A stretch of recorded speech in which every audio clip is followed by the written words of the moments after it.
COVID-19 memberikan dampak yang besar terhadap perekonomian masyarakat negara, khususnya pada sektor pariwisata dan perdagangan.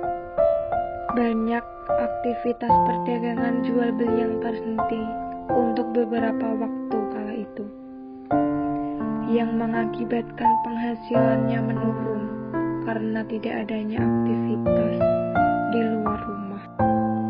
Kawasan wisata benar-benar sepi sehingga tidak ada pemasukan dan aktivitas ekonomi. Kemarin pada awal pandemi kami tutup 3 bulan dan wisata Widuri baru buka pada tanggal 1 Agustus bulan yang lalu karena kami mematuhi peraturan pemerintah.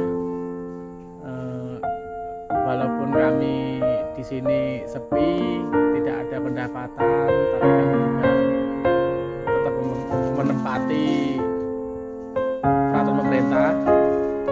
Pada masa pandemi ini perekonomian sepi, tidak ada pemasukan. Karena ini salah satu mata pencarian kami. Karena beberapa bulan kami tutup. Jika hal ini terus terjadi dan tidak tahu kapan akan berhenti, maka dampak yang terjadi semakin menular ke sektor perbankan dan perkreditan. Corona ini memang berdampak besar untuk masyarakat. Bila pendapatan masyarakat terganggu, ini akhirnya berdampak pada kemampuan untuk membayar kredit ke bank.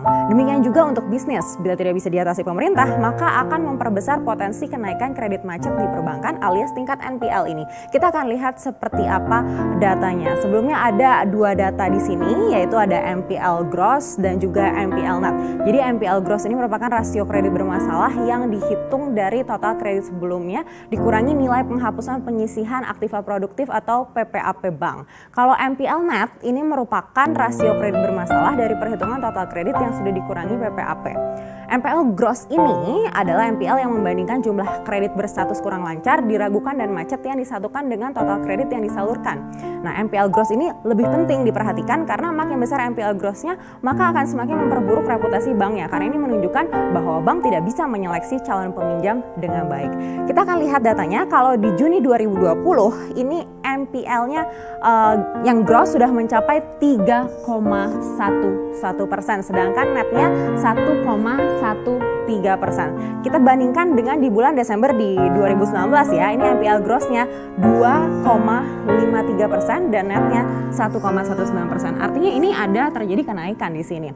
Dan kenaikan rasio kredit macet bank ini terjadi di setiap kelas bank, mulai dari bank yang kecil hingga bank besar. Salah satu faktornya adalah karena stimulus restrukturisasi kredit yang bisa diberikan ini terbatas, hanya bisa pada debitur dengan plafon maksimal 10 miliar rupiah. Jadi beberapa segmen yang juga terdampak berat, tapi tidak bisa diselamatkan dengan restrukturisasi.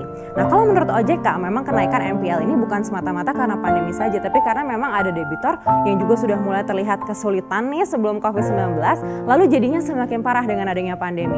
Berikut